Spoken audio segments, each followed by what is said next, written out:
And John Wei and I were sponsored by the U.S. State Department to, again, travel around China and talk about this assessment model. Because one of the things that is a big challenge in China, it's such a vast country, is to try to take some model once it's developed and spread it to other places. Even in the initial lecture, which I gave back in '98, that was the title of the lecture, English in China, Educating for a Global Future. And I presented at 12 universities.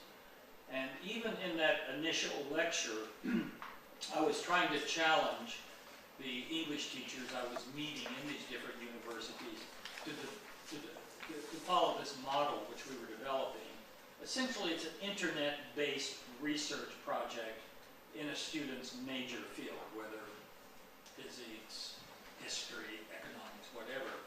And we wanted them to begin to use the internet to begin to search and find relevant information for some topic that interested them. These are early in their career at Beijing University, typically first, second-year students. And obviously using search engines, etc., they would find relevant information. And the next stage, we wanted to teach them to be critical as they found this information. And there are a lot of good programs now which are available to evaluate information, to vet the information, to make sure it's reliable. And